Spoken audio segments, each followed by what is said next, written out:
والصلاة والسلام على أشرف الأنبياء والمرسلين سيدنا محمد وعلى آله وصحبه أجمعين. أشهد أن لا إله إلا الله وحده لا شريك له وأشهد أن سيدنا محمد عبده ورسوله. اللهم صل وسلم على سيدنا محمد مفتاح باب رحمة الله عدد ما في علم الله صلاة وسلاما دائمين بدوام نور الله وعلى آله وصحبه. Amma ba'd, alhamdulillah, segala puji kita haturkan kehadirat Allah Subhanahu wa taala. Shalawat dan salam kita haturkan kepada junjungan kita Nabi besar Muhammad sallallahu alaihi wasallam beserta keluarga dan para sahabatnya. Ikhwan rahimakumullah, kita melanjutkan pembahasan tafsir termasuk daripada akhir surat An-Naml di ayat yang ke-91. Allah Subhanahu wa taala berfirman, "Innama umirtu an a'budu rabb hadhihi al-baldati alladhi harramaha." Allah Subhanahu wa taala perintahkan kepada Rasulullah sallallahu alaihi wasallam untuk mengatakan kepada mereka orang-orang kafir tentang apa risalah yang dibawa oleh Rasul sallallahu alaihi wasallam. Innama umirtu an a'budu rabb hadhihi al-baldati alladhi harramaha.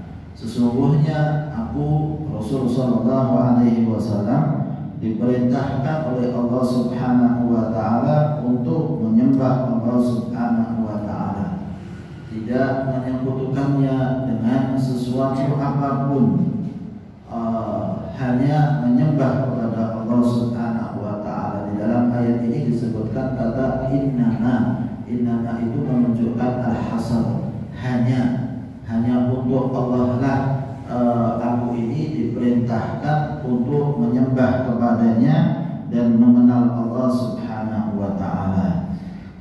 Tidak menyekutukan dengan sesuatu apapun seperti berhala-berhala, sesembahan-sesembahan yang mereka sembah selain Allah Subhanahu wa taala. Maka dibantah di dalam ayat ini bahwa Rasul sallallahu alaihi wasallam sebagai utusan Allah Subhanahu wa taala hanya diperintahkan untuk menyembah Allah Subhanahu wa taala, tidak menyembah selainnya.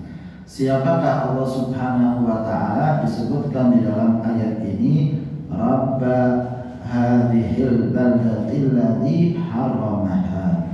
Dialah Allah Subhanahu wa taala yang mengurus daripada negeri ini, yaitu negeri Makkah, alladzi harramaha, yang mana Allah Subhanahu wa taala itulah yang mengharamkan daripada kota Makkah. Kota Makkah adalah kota yang disucikan oleh Allah Subhanahu wa taala, diharamkan oleh Allah Subhanahu wa taala.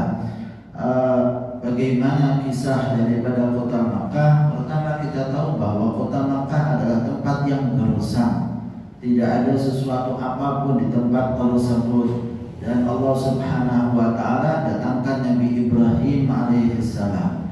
Nabi Ibrahim alaihissalam bersama dengan istrinya Sayyidatuna Hajar dan bersama dengan anaknya Nabi Allah Ismail alaihissalam dibawa ke tempat tersebut, tempat yang tidak ada apapun di situ. Penghidupan tidak ada, tanaman-tanaman gersang sama sekali. Tapi Allah Subhanahu wa taala hendak untuk menjadikan tempat tersebut daripada rumahnya Allah Subhanahu wa taala yang pertama kali.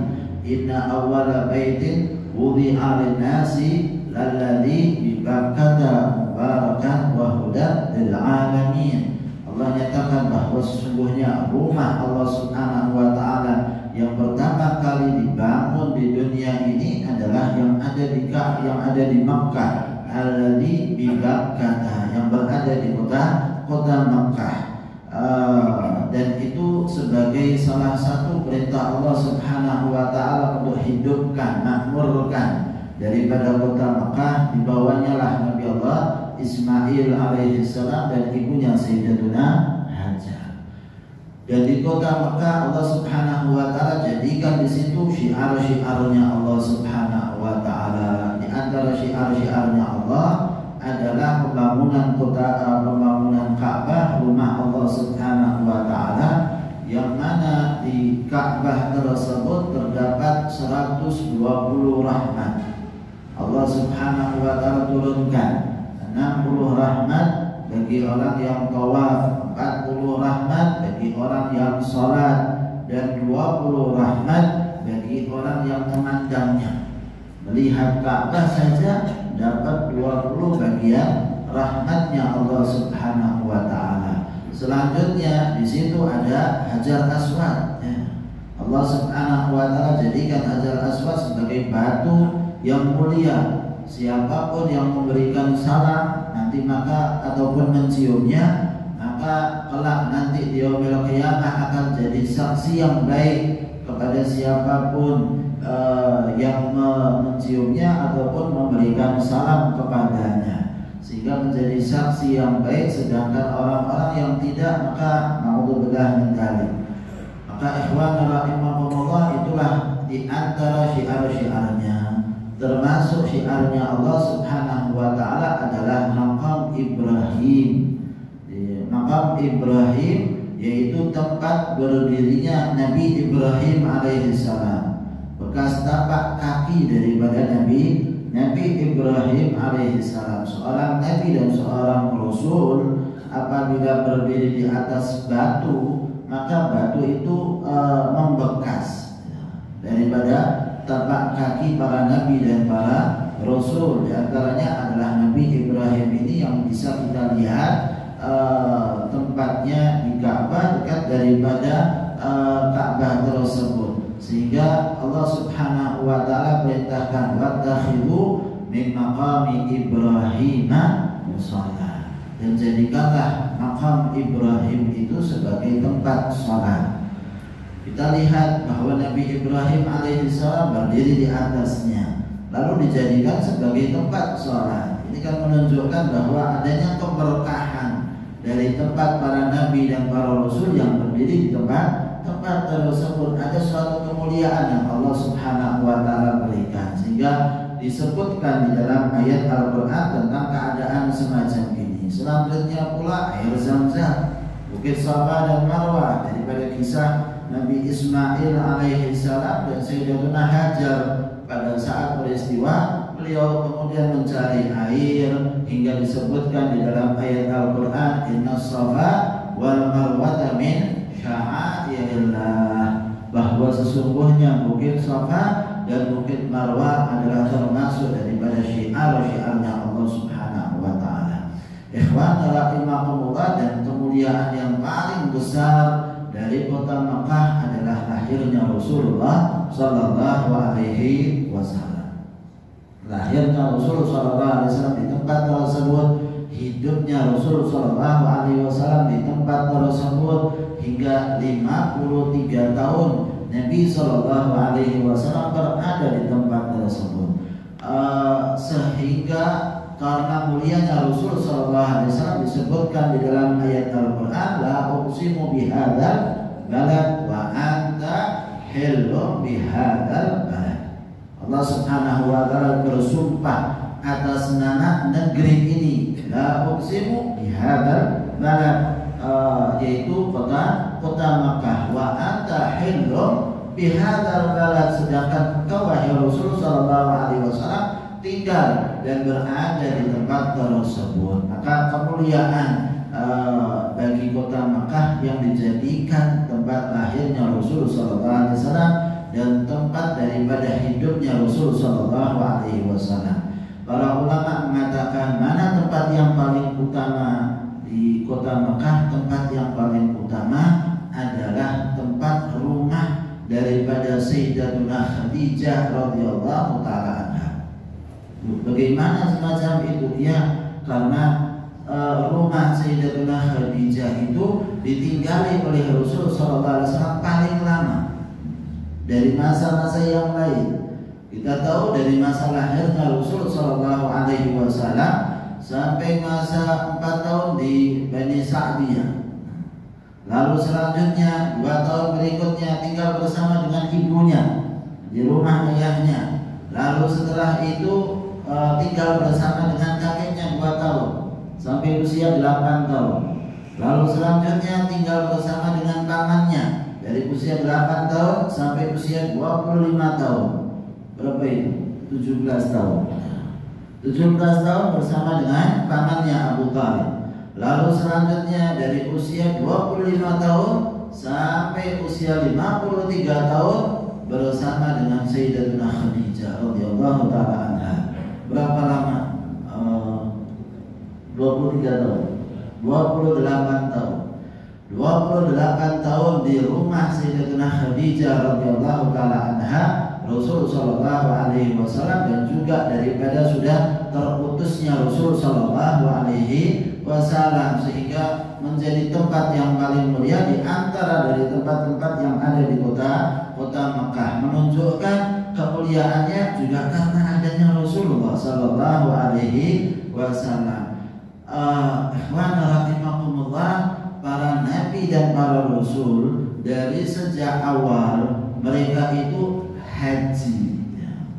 Jadi setiap nabi dan rasul pasti haji.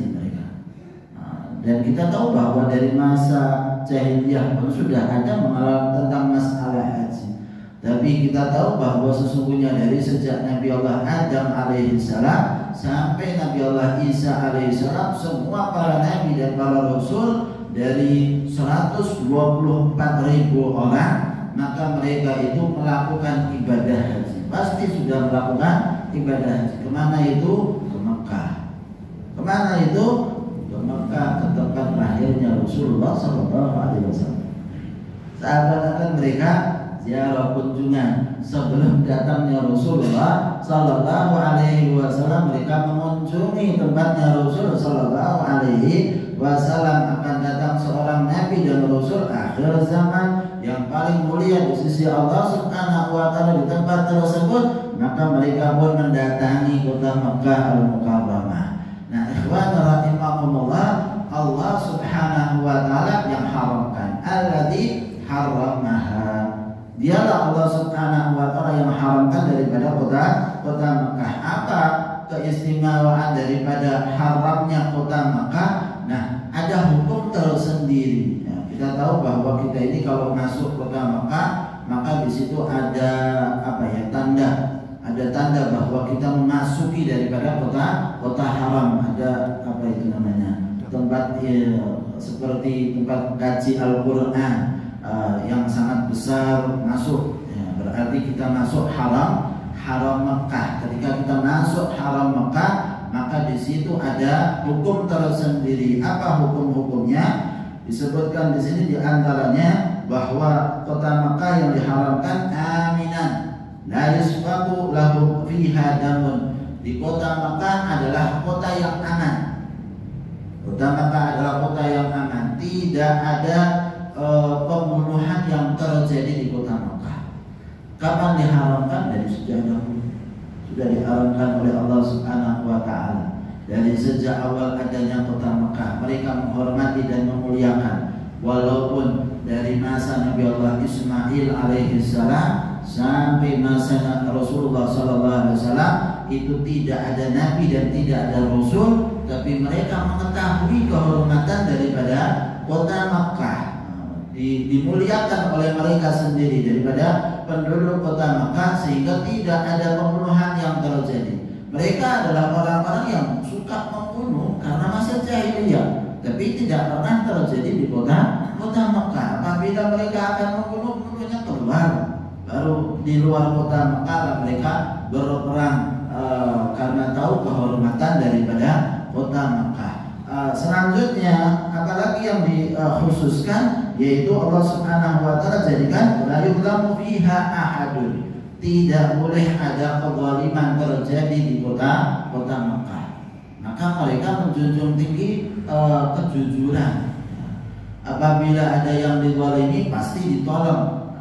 Satu hal yang tidak diperbolehkan seseorang menzalimi orang lain di kota Mekah. Wala yusadu sayyiduha. Selanjutnya termasuk hukumnya adalah tidak boleh diburu.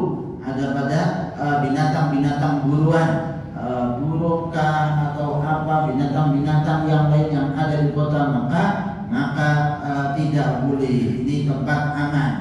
Aman bagi siapa? Bagi manusia, bagi binatang, bahkan bagi tanaman. Wala yuhtala khalaha. Tanamannya tidak boleh dicabut. Yang ada di tempat tersebut tidak boleh ditebang. Begitu pula dicabut itu diambil tidak diperbolehkan. Bahkan pula tanahnya juga tidak boleh dipindahkan ke tempat yang lain.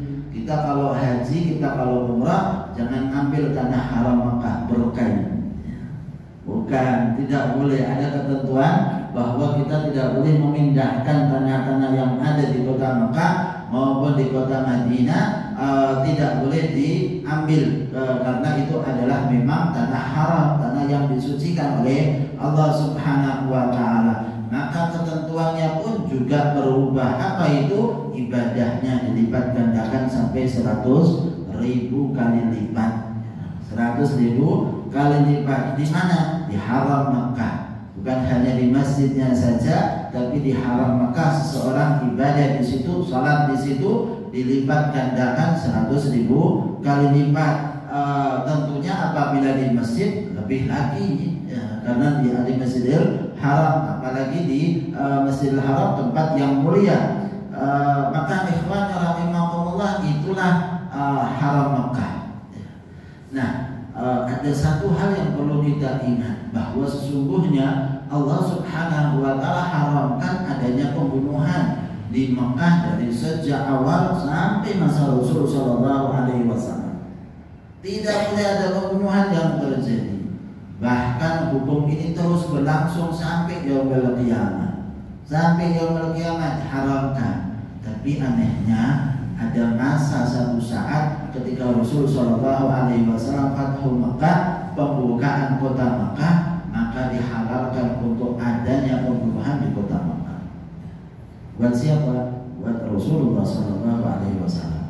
Jadi kita harus tahu bagaimana kemuliaannya Rasul sallallahu alaihi wasallam yang luar biasa. Orang dahulu tidak boleh sama sekali. Bahkan mungkin itu tidak terjadi.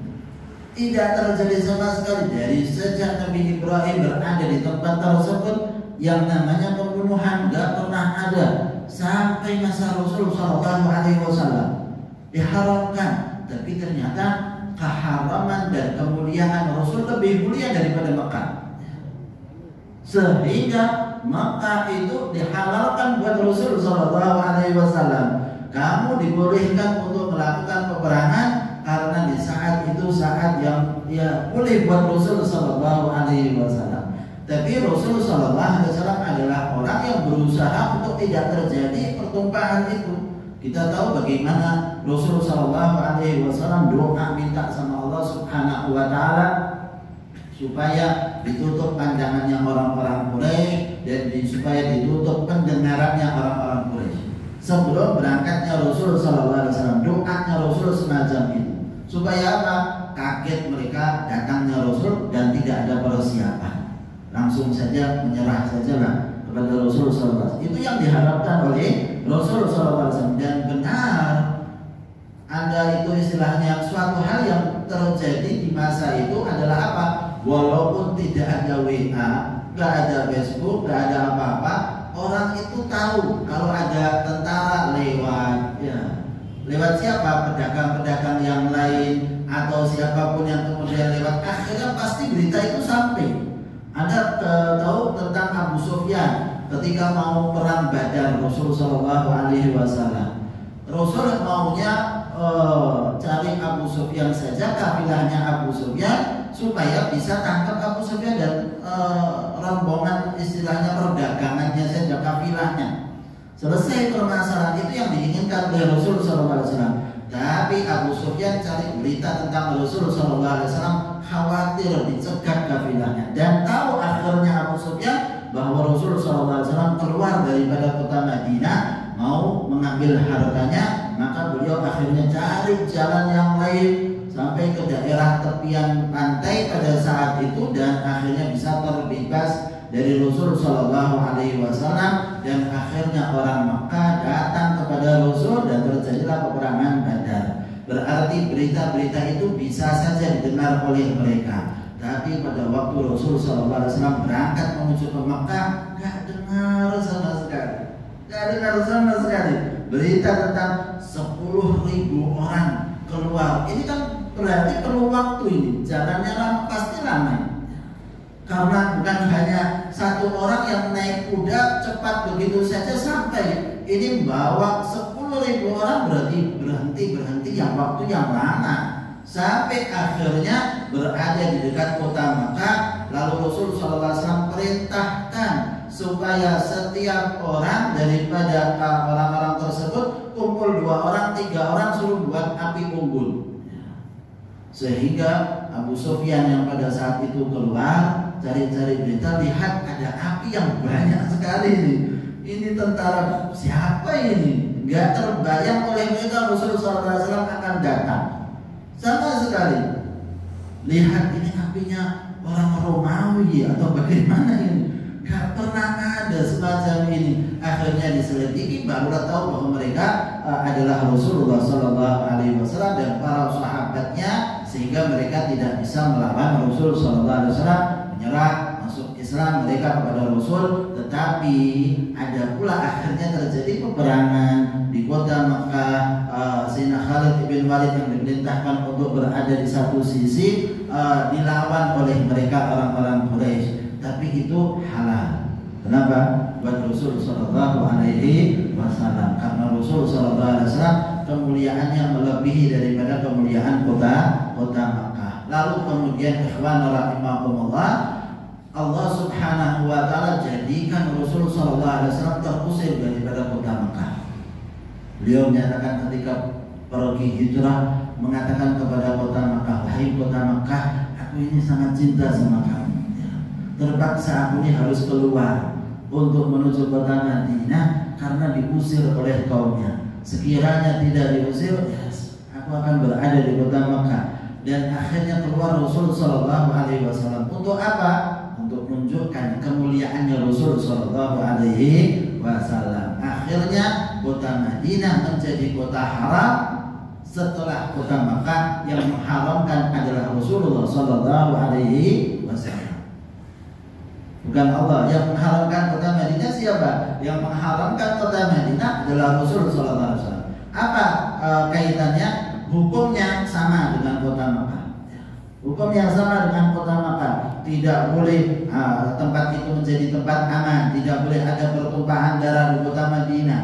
Lalu selanjutnya tidak boleh dizalimi di kota Makkah siapapun. Lalu selanjutnya disebutkan bahwa tidak boleh ada buruan di kota Madinah. Juga tidak diperbolehkan pula tanamannya diambil. Ya, semua hukumnya sama. Tapi sebabnya adalah adanya Rasulullah Sallallahu Alaihi Wasallam, menunjukkan kemuliaannya Rasul Sallallahu Alaihi Wasallam. Alladzi harramaha, Allah Subhanahu Wa Taala yang mengharamkan kota Makkah. Lalu selanjutnya walahu kullu syai'in, dan bagi Allah Subhanahu Wa Taala segala sesuatu. Miliknya Allah Subhanahu Wa Taala, baik kota Makkah maupun kota-kota yang lain, langit dan bumi miliknya Allah Subhanahu Wa Taala, kepunyaan Allah Subhanahu Wa Taala. Maka sembahlah Allah. Innama umirtu an a'budu rabb hadhil baldati allati harramaha wa lahu kullu syai'in. Ialah Allah Subhanahu Wa Taala yang memiliki segala sesuatu. Kekuasaan Allah ada pada segala sesuatu. Wa umirtu an akuna minal muslimin, dan aku diperintahkan oleh Allah Subhanahu Wa Taala untuk mengikhlaskan dalam tauhidnya kepada Allah Subhanahu Wa Taala, dan diperintahkan untuk tunduk kepada perintahnya Allah, berserah diri kepada hukumnya Allah Subhanahu Wa Taala. Sehingga jelas bahwa apa risalah yang dibawa oleh Rasul Sallallahu Alaihi Wasallam adalah Islam. Jelas sekali. Setiap nabi dan setiap rasul semua membawa risalah namanya Islam. Gak ada yang berubah. Dari sejak Nabi Allah Adam alaihi salam sampai Nabi Allah Isa, semua para nabi dan para rasul agamanya adalah Islam. Jangan dikatakan bahwa Nabi Musa alaihissalam agamanya Yahudi. Ya. Bukan sama sekali. Mereka sendiri yang merubah orang-orang Bani Israel, merubah ajaran Nabi Allah Musa alaihissalam, dan akhirnya membuat ajaran tersendiri namanya Yahudi. Jadi setiap Bani Israel tidak beragama Yahudi. Jadi orang-orang tertentu saja dari mereka yang beragama Yahudi. Orang-orang Bani Israel ada yang Muslim, seperti Abdullah bin Salam yang akhirnya masuk Islam. Dan kemudian apa yang dibawa oleh Nabi Allah Isa alaihissalam bukanlah Nasrani. Nabi Isa alaihissalam membawa ajaran yang Islam sama, hanya saja orang-orang setelahnya maka membuat ajaran tersendiri namanya Nasrani.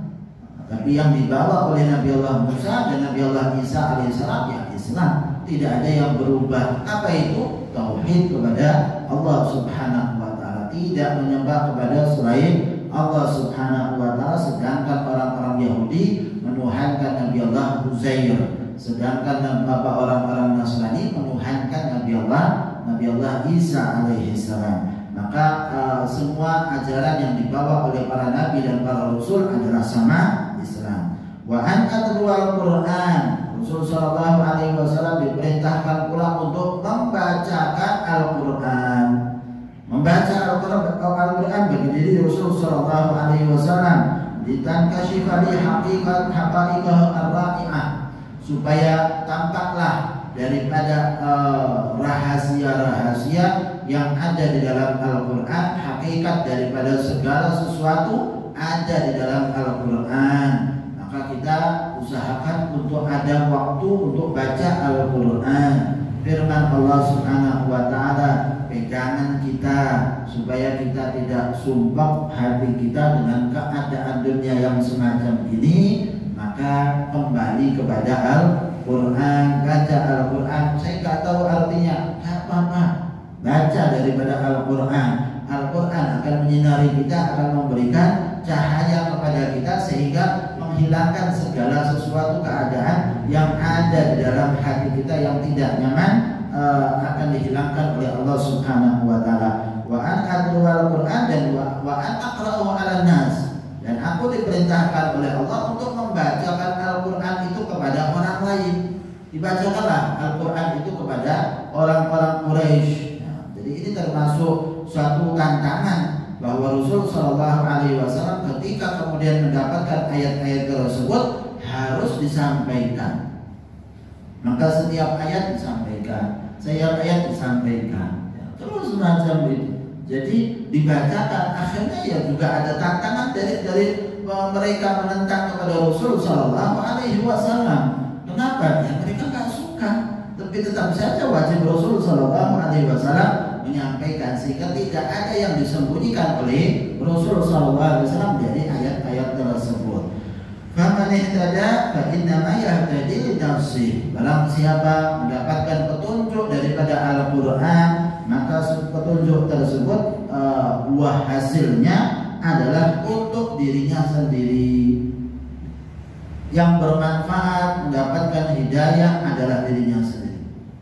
Tidak menambah kemuliaannya Allah dan tidak menambah kemuliaannya Rasul sallallahu alaihi wasallam. Allah dan Rasulnya tidak butuhkan daripada Islamnya mereka itu semuanya. Allah dan Rasulnya sudah mulia di sisi Allah Subhanahu wa ta'ala, sehingga yang mendapatkan manfaat ya diri kita sendiri kok. Kalau dapat hidayah petunjuk daripada ayat-ayat Al-Quran sehingga menambah iman seseorang. Karena sebagaimana disebutkan dalam ayat Al-Quran, baca Al-Quran itu akan tambah keimanannya. Zadathum imana. Kenapa bertambah imannya? Ya ketaatan menambah iman, kan begitu. Taat itu akan menambah iman. Semakin dibacakan ayat-ayat Al-Quran, maka semakin bertambah imannya di sisi Allah Subhanahu wa ta'ala. Sedangkan orang-orang kufar ketika dibacakan ayat-ayat tersebut, ada yang tambah imannya, tambah menentangnya kepada Rasul sallallahu alaihi wasallam. Wa man dhalla faqul innama ana minal mundirin. Barang siapa yang tersesatkan daripada jalan petunjuknya Allah Subhanahu wa taala, maka sesungguhnya keburukan itu ya kembalinya kepada diri sendiri. Maka qul innama ana minal mundirin. Aku ini, katakanlah wahai Rasul sallallahu alaihi wasallam, bahwa aku ini hanya sebagai pemberi peringatan. Kewajibannya Rasul adalah membacakan, mengingatkan kepada mereka.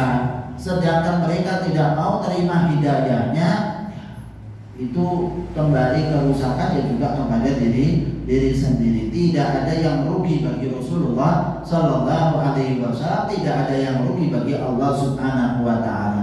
Tetapi tugasnya Rasul sallallahu alaihi wasallam sudah disampaikan. Maka disebutkan di sini, "Idma 'ala rasul illa al-balagh wa qad ballaghtukum risalat Allah." Tugasnya saya, tugasnya Rasul sallallahu alaihi wasallam adalah menyampaikan, dan itu sudah disampaikan oleh Rasul sallallahu alaihi wasallam. Maka pada saat haji wada, Rasul sallallahu alaihi wasallam mengatakan kepada para sahabatnya, "Hal ballaghtukum?" Ya, apakah sudah saya sampaikan risalahnya Allah Subhanahu wa taala? Mereka mengatakan, "Bala, sudah wahai Rasul sallallahu alaihi wasallam." Semuanya sudah disampaikan oleh Rasul sallallahu alaihi wasallam. Maka beliau mengatakan, "Allahumma fashhad, Allahumma fashhad, Allahumma fashhad." Ya Allah, saksikanlah, kata Rasul sallallahu alaihi wasallam. Wa qul alhamdulillah, katakanlah wahai Rasul sallallahu alaihi wasallam, segala puji bagi Allah Subhanahu wa taala yang telah memberikan kemuliaan kepada Rasul sallallahu alaihi wasallam. Dengan apa? Kenabian, dengan risalah yang diberikan oleh Allah Subhanahu wa taala kepada Rasul sallallahu alaihi wasallam. Wa ma akramani min rafi'il manzilah wal maqam.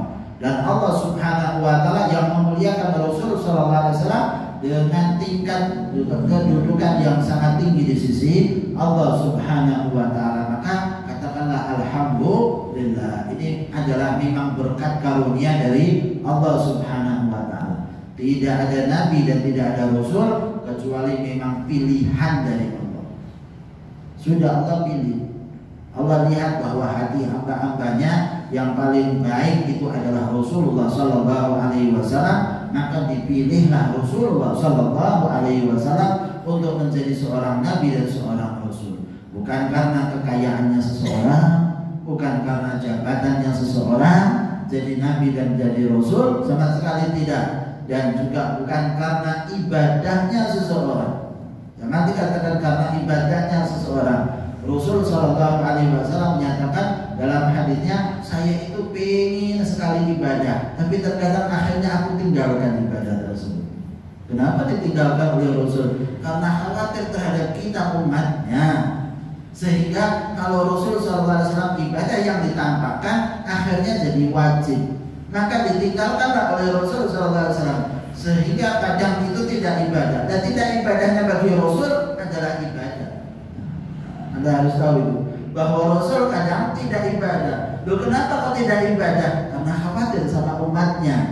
Maka sholat malam, qiyamul lail, istilahnya tarawih yang di malam Ramadan, 4 kali saja Rasul keluar, 3 kali saja Rasul sallallahu alaihi wasallam keluar. Lalu selanjutnya ditinggalkan oleh Rasul. Loh, kenapa kok ditinggalkan oleh Rasul? Karena khawatir nanti jadi wajib bagi kita umat Muhammad sallallahu alaihi wasallam. Tidak ibadahnya Rasul sallallahu alaihi wasallam itu adalah ibadah buat Rasul sallallahu alaihi wasallam. Maka tampaklah Rasul itu seperti biasa saja ibadahnya. Mungkin sholat malam sendiri Rasul sallallahu alaihi wasallam iya, tapi tampak biasa. Karena apa? Supaya sebagai panutan dan tuntunan bagi umat Nabi Muhammad sallallahu alaihi wasallam. Sayurikum ayatihi fata'rifunaha. Maka Allah Subhanahu wa taala akan tampakkan kepada kalian tanda-tanda kekuasaan Allah Subhanahu wa taala. Dalam perkembangan zaman, ternyata bumi ini semacam ini, sama dengan apa yang disebutkan dalam Al-Qur'an. Lalu kemudian ada ilmu biologi yang didapatkan. Ternyata ini menunjukkan kebesaran Allah. Akan terus ditampakkan tanda-tanda itu oleh Allah Subhanahu wa taala. Sampai kapan? Ta'rifunaha. Sampai kalian akhirnya benar-benar mengenal tanda-tanda tersebut, benar-benar mengetahuinya. Kapan mengetahuinya? Saat kematian. Ketika sudah tidak ada lagi manfaat ilmu yang didapat oleh orang tersebut, maka orang itu dalam keadaan kafirnya, padahal tanda-tanda kekuasaan Allah sudah ditampakkan oleh Allah Subhanahu wa taala kepada hambanya. Seharusnya beriman dari waktu-waktu sebelumnya, tapi orang itu tidak beriman karena hasad, karena kedengkian, karena kesombongan yang ada di dalam hati. Tapi Allah tidak akan luputkan itu semuanya hingga akhirnya orang itu benar-benar mengenal Allah, bahwa Allah yang layak untuk disembah. Tapi saat itu sudah tidak berguna iman bagi dirinya. Wa ma rabbuka bighafilin amma ta'malun, dan Allah Subhanahu wa taala tidak lalai dari apa yang mereka kerjakan. Artinya Allah Subhanahu wa taala tahu, artinya Allah Subhanahu wa taala akan membalasnya. Tidak ada seseorang yang kemudian beramal apapun di hadapan manusia maupun sendirian kecuali diketahui oleh Allah Subhanahu wa taala. Semoga Allah Subhanahu wa taala jadikan kita sebagai hamba-hamba yang selalu taat kepada Allah Subhanahu wa taala. Amin ya rabbal